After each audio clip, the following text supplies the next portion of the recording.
Good morning. Modern wisdom senior secondary school की online classes में आपका स्वागत है। मैं हूं मनोज ओझा और हम आज से शुरू करेंगे क्लास 10th संस्कृत विषय। संस्कृत बहुत ही आसान विषय है और 9th क्लास में भी आप पढ़ चुके हो। बहुत ही सरल नहीं सरलतम विषय है और लॉकडाउन के दौरान एक प्राचीन विषय को अत्याधुनिक सुविधा से युक्त होकर के पढ़ना, ऑनलाइन पढ़ना, लेकिन बहुत मज़ा आएगा आपको। बस आपको थोड़ा सा ध्यान रखना है, बड़े ही सावधान मन से, हो सके तो कानों में हेडफोन वगैरह डाल करके और एकाग्रचित्त होकर के पढ़ना है। बहुत छोटे छोटे वीडियो होंगे और आप पढ़ोगे तो आपको लगेगा कि खूब मज़ा आ रहा है पढ़ने में। तो चलिए शुरू करते हैं हम आज से अपनी क्लास को। पहला पाठ, जय सुर भारती। लेसन का नाम क्या है? जय सुर भारती। सुर भारती, सुर भारती, सुर यानी आवाज़, आवाज़ की देवी कौन है? माँ सरस्वती। क्योंकि माँ सरस्वती यदि नहीं होती तो शायद हम बोल भी नहीं पाते। तो माँ सरस्वती जो है उनसे ही आज हम प्रार्थना कर रहे हैं। और वैसे भी संस्कृत जो है, वैसे स्कूल भी हम आते हैं तब भी हम पहले माँ सरस्वती की वंदना करते हैं। तो सरस्वती की वंदना के साथ में ही हम इस चैप्टर को शुरू करेंगे और ये चैप्टर अपने आप में माँ सरस्वती की वंदना ही है। तो चलिए शुरू करते हैं। सुर भारती। हे सुर भारती आपकी जय हो। हे माँ सुर भारती आपकी जय हो। वाणी वंदना गीत ही यम। वाणी वंदना, वाणी का मतलब क्या होता है? माँ सरस्वती जो है उनका एक पर्यायवाची है वाणी, अर्थात माँ सरस्वती के लिए ही ये प्रयुक्त होता है। तो वाणी की वंदना करना, प्रार्थना करने वाला ये गीत है। माँ सरस्वती की प्रार्थना करने वाला अयम गीत ही, गीति यानी गीत है। यह गीत कैसा है? माँ सरस्वती की प्रार्थना करने वाला। सरला सरसा च सरस्वती वंदना गीत ही यम कविपुंगवेन डॉक्टर हरिरामाचार्येण विरचिता वर्तते। सरल और सरस, देखो दो शब्द हैं। एक तो है सरल, सरल यानी इजी, सरल यानी बिल्कुल इजी, और एक शब्द है सरस। सरस का मतलब क्या होता है? रस से युक्त, रसवान। ऐसा गीत है ये जिसमें हमें रस आए, इंटरेस्ट। सरल यानी इजी और सरस का मतलब होता है इंटरेस्टेड। तो इस कविता में दोनों ही प्रकार की ये विशेषता है। सरल भी है ताकि विद्यार्थियों को पढ़ने में किसी प्रकार की दुविधा नहीं होती, और रही बात अगर रस इंटरेस्टेड की, तो इंटरेस्ट, बहुत ज़्यादा इंटरेस्टेड ये कविता है। सरस्वती वंदना गीत ही यम, सरस्वती की वंदना जो है, ऐसा ये जो गीत जो है, कवि पुंगवेन, कवि पुंगव, कवियों में जो श्रेष्ठ है, कवियों में भी जो श्रेष्ठ है, ऐसे डॉक्टर हरिराम आचार्येण विरचिता, ऐसे डॉक्टर हरिराम आचार्य के द्वारा ये लिखी गई है। देखिए अब तक हमने क्या पढ़ा कि वाणी वंदना गीत ही यम, ये माँ सरस्वती का वंदना गीत है। उसके बाद सरला सरसा च सरस्वती वंदना गीत ही यम, ये जो है वो सरल और बहुत ही सरल और सरस यानी इंटरेस्टेड, इजी और इंटरेस्टेड है। ये सरस्वती वंदना का जो गीत है ये बहुत ही सरल और इंटरेस्टिंग भी है। कवि पुंगवेन डॉक्टर हरिराम आचार्येण, कवियों में जो श्रेष्ठ हैं, ऐसे डॉक्टर हरिराम आचार्य के द्वारा ये लिखा गया है। किसके द्वारा लिखा गया है? डॉक्टर हरिराम आचार्य, डॉक्टर हरिराम आचार्य के द्वारा ये लिखा गया है। ये जो गीत है वो किसके द्वारा? डॉक्टर हरिराम आचार्य के द्वारा लिखा गया है। 1966 1966 1966 तमे ईस्वीय वर्षे, इस ईस्वी वर्ष में, ईस्वी सन में वर्षे रचिता, ये गीत जो है वो कब लिखा गया? 1966 में। देश की आज़ादी के पश्चात ये गीत लिखा गया है। कब लिखा गया है? सन 1966 में, ईस्वी वर्ष सन 1966 में। वसंत बहार रागेण उपनिबद्धा, कौन से राग में लिखा गया है ये? वसंत विहार रागेण, वसंत बहार रागेण, इसका राग, ये जो गीत है इसकी राग की अगर हम बात करें तो इसका राग कौन सा है? वसंत बहार राग में, वसंत बहार राग में ये लिखा गया है। और मधुच्छंदा इत्याख्य ग्रंथे संकलिता लोके बहुश्रुता च इयम गीति वस्तुतः कवेः आद्या गीति रचना आसीत्। या ही बहुत्र प्रकाशिता आकाशवाणी दूरदर्शनाभ्याम च चिरम प्रसारिता च। मधुच्छंदा नामक एक ग्रंथ है, मधुच्छंदा। कौन सा ग्रंथ है? मधुच्छंदा। इस ग्रंथ में संकलित है ये। उस ग्रंथ से यहाँ जो हमारी पुस्तक में लिया गया है वो कहाँ से लिया गया है? डॉक्टर हरिराम आचार्य के द्वारा वसंत बहार राग में एक मधुच्छंदा नामक एक पुस्तक लिखी हुई है, ग्रंथ लिखा हुआ है। उस ग्रंथ में से इस कविता को लिया गया है, संकलित किया गया है, अर्थात लिया गया है। लोके बहुश्रिता चय्यम गीत ही, और ये जो गीत जो है ये लोक में, संसार में बहुत ज़्यादा सुनी गई है। ये जो कविता जो है या ये गीत जो है ये बहुत बार सुना गया है। वस्तुतः कवे आद्य गीति रचना आसित। वास्तविकता में ये जो डॉक्टर हरिराम आचार्य हैं, इन्होंने जब लेखन परंपरा शुरू की, जब लिखना कुछ प्रारंभ किया, तो सबसे आद्य का मतलब क्या होता है? सबसे पहली गीति रचना है, सबसे पहला गीत है जिसकी इन्होंने रचना शुरू की। और सबसे पहला गीत है वो यही लिखा गया, जय सुर भारती। सबसे पहला गीत इन्होंने यही लिखा। और इस गीत की देखो विशेषता देखिए, पहली बार लिखा कोई काव्य और पहला ही गीत देखो इतना फेमस हो गया। या ही बहुत्र प्रकाशिता, जो बहुत जगह पर प्रकाशित हो चुका है। ये गीत जो है वो अनेकों स्थान पर प्रकाशित हो चुका है। आकाशवाणी दूरदर्शनाभ्याम च चिरम प्रसारिता च। और तो और ये आकाशवाणी और दूरदर्शन पर भी बहुत बार प्रकाशित हुआ है। आकाशवाणी और दूरदर्शन पर भी, दूरदर्शन अर्थात टेलीविज़न पर, और आकाशवाणी। अभी जैसे आपको पता हो तो लॉकडाउन के दौरान राजस्थान गवर्नमेंट ने आकाशवाणी पे कुछ बच्चों के पढ़ने के लिए कुछ विशेष मैटर तैयार करके आकाशवाणी के माध्यम से टीवी पर पढ़ाया जा रहा है। तो आकाशवाणी जो है उसके माध्यम से और दूरदर्शन पर भी ये बहुत बार प्रसारित हुआ, फैलना, बहुत बार फैली, बहुत जगह पर फैली हुई है। और प्रचारिता च, और इसका प्रचार भी बहुत हुआ है। उम्मीद करता हूँ मित्रों ये पाठ परिचय ये आपको समझ में आया होगा। एक बार फिर से देख लेते हैं कि ये माँ सरस्वती का वंदना गीत है। माँ सरस्वती को प्रणाम करने के लिए ये गीत लिखा गया है और बहुत ही सरल और सरस भाषा में माँ सरस्वती की वंदना है ये। और डॉक्टर हरिराम आचार्य इनके द्वारा लिखा गया है। सन 1966 में ये गीत लिखा गया और वसंत बहार राग में लिखा गया। मधुच्छंदा इस ग्रंथ से ये लिया गया है और ये लोक में बहुत ज़्यादा प्रसिद्ध है। और ये जो है ये डॉक्टर हरिराम आचार्य का सबसे पहला गीत है, सबसे पहली रचना है, सबसे पहला गीत इन्होंने रचा है जो बहुत जगह प्रकाशित हुआ। आकाशवाणी और दूरदर्शन पर भी इसका बहुत अधिक प्रचार प्रसार हुआ। अब चलिए हम इसके पद्यों की बात करते हैं।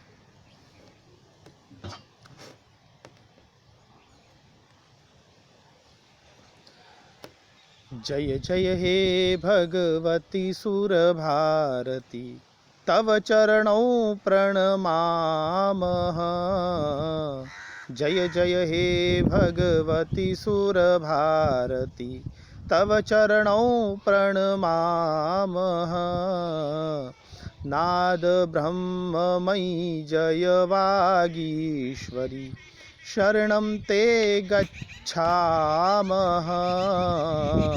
नाद ब्रह्ममयी जय वागीश्वरी, शरणं ते गच्छामः। देखिए साथ में आप भी बोलिएगा और बहुत अच्छा गीत है, बोलने में मज़ा आएगा। वैसे YouTube पे अगर आप सर्च करोगे जय सुर भारती तो वहाँ पर भी आपको अलग अलग रागों में ये गीत जो है वो सुनने को मिलेगा। तो चलिए आप भी मेरे साथ गुनगुनाएंगे। जय जय हे भगवती सुर भारती, तव चरणों प्रणमामः। नाद ब्रह्ममयी जय वागीश्वरी, शरणं ते गच्छामः। देखिए सबसे पहले हमें इसके कुछ शब्दार्थ देखने होंगे और शब्दार्थ तो देखेंगे लेकिन एक चीज़ और इसमें देखनी है, अन्वय। तो देखिए अन्वय क्या होता है, पहले अन्वय के बारे में मैं आपको जानकारी दे दूं, क्योंकि अन्वय जो है वो हमारे चैप्टर में अगर देखें तो संस्कृत व्याख्या आएगी और हिंदी अनुवाद भी आएगा। तो उसमें कहीं भी हमें अन्वय के आधार पर किसी भी पद्य का यदि हम हिंदी अनुवाद या व्याख्या करते तो बहुत ही सरल हो जाती है हमारे लिए। तो अन्वय होता क्या है? अन्वय का मतलब होता है एक गीत होता है और गीत में आप भी जानते हैं कि कोई भी गीत हो, जब भी हम उसके रागों को, उसके शब्दों को पिरोते हैं तो ज़रूरी नहीं है, देखो नॉर्मली ये जैसे ये करता है, ये कर्ता, ये कर्म है और अंत में आती है क्रिया। अब जो गीत होता है ना, उसमें एक फिक्स शेड्यूल नहीं होता कि पहले कर्ता ही आएगा, फिर कर्म आएगा, फिर क्रिया आएगी। गीत में क्या होता है, गीत की राग के अनुसार कभी कभार क्रिया आगे आ जाती है, कर्ता सबसे पीछे आ जाता है, कभी कर्म आगे लेना पड़ता है, क्रिया उसके बाद लेनी पड़ती है, कुछ भी हो सकता है। लेकिन कर्ता, कर्म और क्रिया जो है उसको एक व्यवस्थित ढंग से जमाना, उसी को हम कहते हैं अन्वय। अन्वय में आपको क्या करना है, ये जो श्लोक जो है, ये जो श्लोक है, इस श्लोक के ही शब्दों को लेना है, इसमें से नया कुछ भी ऐड नहीं करना आपको अपने मन से। हाँ, कभी कभार अगर मान लो किसी श्लोक का अर्थ सही नहीं बैठ रहा हो, तो वहाँ आप एक काम कर सकते हैं, कुछ शब्द ले सकते हैं उस वाक्य की पूर्ति के लिए, लेकिन उसे ब्रैकेट्स में बंद करेंगे आप, ब्रैकेट में बंद करना होगा। जो भी आपने नया यहाँ कुछ भी लिखा है तो उसको ब्रैकेट में बंद करना पड़ेगा, तो ऐसा करना पड़ेगा। तो चलिए अब देखते हैं अन्वय क्या होता है। तो देखिए, हे भगवती सुर भारती जय जय।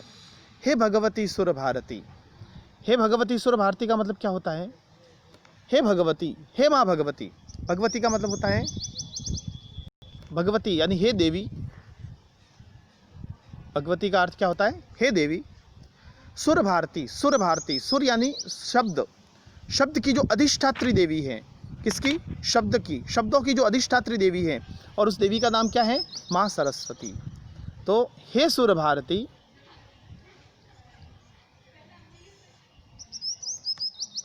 हे सुर भारती, हे भगवती, हे देवी, हे सुर भारती, हे शब्दों की अधिष्ठात्री देवी, हे माँ सरस्वती, जय जय, तुम्हारी जय हो, आपकी जय हो माँ सरस्वती।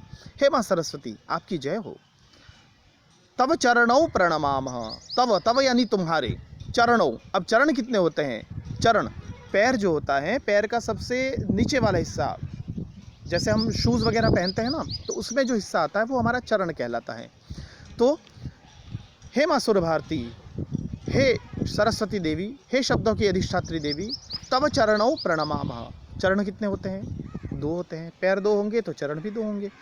तो तुम्हारे चरणों में हम प्रणमामः, प्रणाम करते हैं, हम सब प्रणाम करते हैं, हम सब जितने भी इस कविता को पढ़ रहे हैं, सुन रहे हैं, हम सब इस माँ सरस्वती को प्रणमामः, प्रणमामः, नम धातु जो है, नम से प्र उपसर्ग लग के प्रणमामः बहुवचनात्मक है, उत्तम पुरुष बहुवचन, नमामि नमावह नमामः, वैसे ही नमामि नमावह नमामः और प्र लगने से प्रणमामि प्रणमावह प्रणमामः ऐसे बना है। तो हे माँ सरस्वती, हे देवी, हे शब्दों की अधिष्ठात्री देवी माँ सरस्वती, तव चरणों प्रणमामः, हम आपके चरणों में प्रणाम करते हैं। जय हे नाद ब्रह्ममयी, तुम्हारी जय हो, किसकी, हे नाद ब्रह्ममयी, हे शब्द स्वरूप से युक्त, शब्द ब्रह्म से जो युक्त है, शब्द रूपी ब्रह्म से जो युक्त है, हे वागीश्वरी, हे वाणी की स्वामिनी देवी, हे वाणी की अधिष्ठात्री देवी, ते शरणम गच्छामः, ते तुम्हारी, तुम्हारी शरण में गच्छामः, हम जाते हैं, हम तुम्हारी शरण में जाते हैं, अर्थात हम तुम्हारी शरण में आ रहे हैं। हे माँ, आप हमें स्वीकार करो, क्योंकि माँ सरस्वती के बिना कुछ भी बोलना करना संभव ही नहीं हो पाता है, क्योंकि शब्दों की अधिष्ठात्री देवी है, वाणी की स्वामिनी है वो। तो इसलिए इस श्लोक में यही बताया गया है कि हे भगवती सुर भारती जय जय, तुम्हारी जय हो, हे देवी तुम्हारी जय हो, हे शब्दों की अधिष्ठात्री देवी तुम्हारी जय हो, तव चरणों प्रणमामः, तुम्हारे चरणों में हम प्रणाम करते हैं। और जय हे नाद ब्रह्ममयी, और हे नाद, हे वाणी की स्वामिनी देवी, हे ब्रह्म स्वर, ब्रह्म शब्द से, ब्रह्म शब्द, ब्रह्म रूपी शब्द से युक्त, हे वागीश्वरी, ते शरणम गच्छामः, हम तुम्हारी शरण में आते हैं। चलिए, आपको ये समझ में आया होगा। अब आपको देखो क्या करना है, ये जो श्लोक है, श्लोक पहले ये श्लोक लिखना है आपको अपनी पाठ्य पुस्तक से, फिर अन्वय लिखना है, फिर शब्दार्थ लिखने हैं, और शब्दार्थ के बाद आपको इसका हिंदी अनुवाद लिखना है। वैसे संस्कृत व्याख्या भी आएगी, लेकिन अभी आप केवल हिंदी अनुवाद लिखिए, पूरा लेसन समझ में आ जाएगा। उसके बाद फिर हम संस्कृत व्याख्या के बारे में भी चर्चा करेंगे, लेकिन संस्कृत व्याख्या के लिए थोड़ी बहुत हमें संस्कृत बनानी आनी चाहिए। खैर, लेकिन अभी आपको क्या करना है, केवल इतना ही करना है कि पहले ये जो श्लोक है, इसको श्लोक लिखना है, फिर अन्वय, और उसके बाद शब्दार्थ, और उसके बाद हिंदी अनुवाद लिखना होगा। चलिए, आप इसका स्क्रीनशॉट भी ले सकते हैं। या फिर मैं आपको ग्रुप में इसकी PDF भी अवेलेबल करवा दूंगा, जिससे आप ये सब होमवर्क कर सकें। मैं अवेलेबल करवा दूंगा आपको इसकी PDF। चलिए अब दूसरा श्लोक पढ़ते हैं। त्वमसि शरण्या त्रिभुवन धन्या सुरमुनिवंदित चरणा। त्वमसि शरण्या त्रिभुवन धन्या सुरमुनिवंदित चरणा। नवरस मधुरा कविता मुखरा, नवरस मधुरा कविता मुखरा, स्मित रुचि रुचिराभरणा। नवरस मधुरा कविता मुखरा, स्मित रुचि रुचिराभरणा। देखिए अब अन्वय क्या है? हे भगवती। देखिए अब ये शब्द जो है ये हमें पहले वाले श्लोक से लेना पड़ा। पहले वाले शब्द से लेने का मतलब क्या हुआ? पहले वाले श्लोक से हमने ये लिया है, इसलिए मैंने इसको ब्रैकेट में बंद कर दिया है, क्योंकि इस वाले श्लोक में ये नहीं है, लेकिन वाक्य की पूर्ति करने के लिए हमें इसका सहारा लेना पड़ेगा। तो हे भगवती त्वम शरण्या। अब देखो माँ सरस्वती के बारे में बताया जा रहा है कि हे माँ सरस्वती त्वम शरण्या, तुम शरण्या हो। अभी हम इसके शब्दार्थ भी देखेंगे। त्रिभुवन धन्या, त्वम शरण्या त्रिभुवन धन्या सुरमुनिवंदित चरणा, नवरस मधुरा कविता मुखरा, स्मित रुचि रुचिराभरणा असि। अब देखो यहाँ आपको प्रॉब्लम केवल इस शब्द में आएगी। यहाँ देखिए दो शब्द हैं, एक तो है त्वम और दूसरा शब्द है असि। अस धातु, अस धातु जो है, अस धातु में अस्ति स्तः संति असि, जैसा हमने 9th में पढ़ा था। असि का मतलब क्या होता है? मध्यम पुरुष एक वचन, और त्वम भी मध्यम पुरुष एक वचन है, तो दोनों के साथ एक इसके साथ में यही क्रिया आ सकती है। तो त्वमसि शरण्या, त्वम शरण्या त्रिभुवन धन्या सुरमुनिवंदित चरणा, नवरस मधुरा कविता मुखरा, स्मित रुचि रुचिराभरणा असि। हे भगवती, हे माँ सरस्वती, आप कैसी हो? तो माँ सरस्वती के बारे में ही बताया जा रहा है। क्या बताया जा रहा है?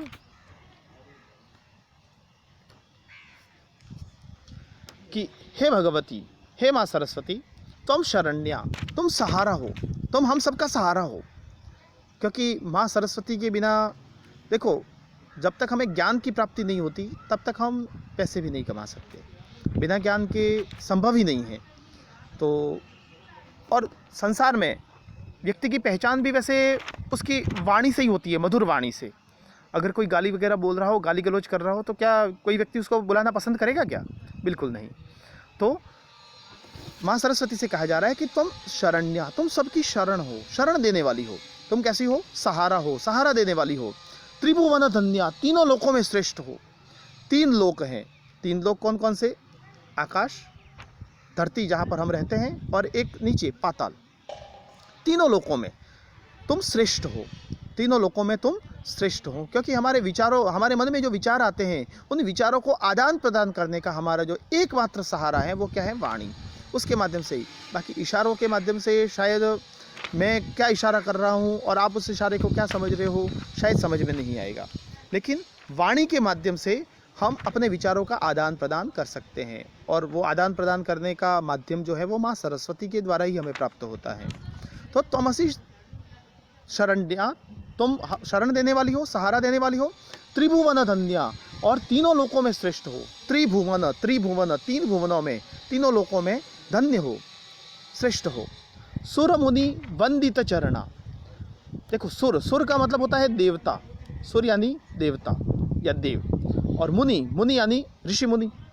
तो ऋषि मुनि और देवताओं के द्वारा वंदित चरणा, चरण जिसके चरण पूजे जाते हो, ऋषियों और देवताओं के द्वारा जिसके चरण पूजे जाते हो। क्योंकि माँ सरस्वती की हर व्यक्ति वंदना करता है, चाहे ऋषि हो चाहे देवता हो।